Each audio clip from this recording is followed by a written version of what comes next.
Welcome back.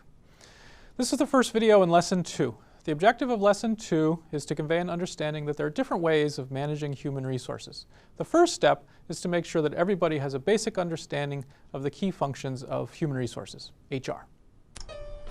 Welcome to my animation on the basics of human resources.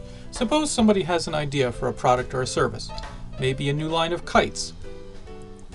So in order to make and sell these kites, we need some materials like nylon fabric, string, some carbon fiber rods. But these inanimate objects aren't going to make anything on their own. How will the kites get constructed? We need people. How to market and sell them? We need people. How to collect revenue and pay expenses? We need people. How to deploy these people? We need more people. So human resources is critical to any organization. The first HR task is to figure out what work needs to be done and how to break this work into effective jobs. So we can start with a workflow analysis to determine the business processes that need to be completed.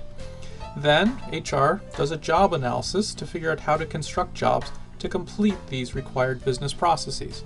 Suppose there are some production tasks like measuring and cutting.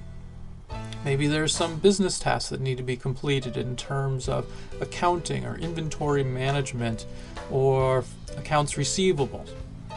And so we need to figure out these tasks and then put them into sensible jobs. So maybe in this small organization we put these production tasks together into jobs and these business tasks together into a job.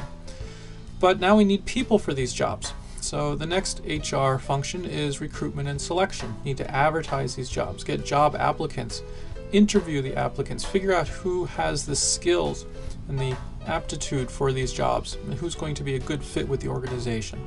Once employees are hired, then you need an orientation program to onboard them, integrate them into the team, make sure they're fitting into the organization and they know what their tasks are and how to get things done in an appropriate way, consistent with the organization's values. Once people are part of the team, their performance needs to be managed. So you need to evaluate and assess what they're contributing, give them direction. Are they engaged? Are they motivated? Are they doing the correct things? Also, do they have the needed skills and the needed skills to advance? Do they have career development goals within the organization? So another key HR task is training and development. Employees need to be trained. This can take all different kinds. Wait a minute, not that kind of training. Yes, this kind of training. Employees can be trained in different ways: formal classroom type training, informal on-the-job training. Employees also need to be paid, rewarded, provided with benefits.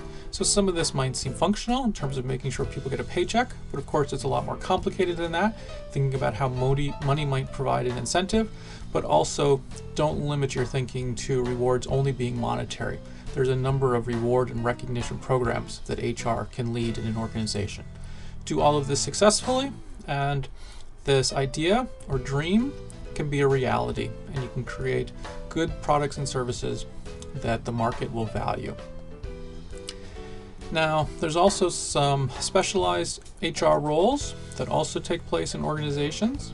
You need to pay attention to health and safety, make sure that employees have the appropriate tools and safety practices, make sure it's a healthy work environment, which includes stress as well as physical threats to safety and health.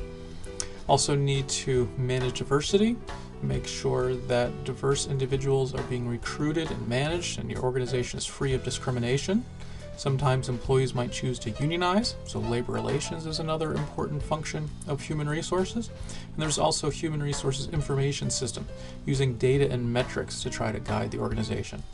But HR doesn't stop here. It should continue to reassess how business is done, how jobs are structured, what's the nature of tasks within the organization. Looking at this is called organizational development. And so the cycle of human resources continues through making sure you have correct individuals who are motivated, engaged, and their performance is managed correctly, and they're rewarded and compensated in appropriate ways. Now you should have a basic understanding of the key HR tasks in any organization. And this should reinforce the conclusions from the previous video that managing human resources is important, strategic, complex, challenging, and anything but boring. But there are different ways of managing human resources in a particular organization, and that will be the focus of the remaining 3 videos in this lesson.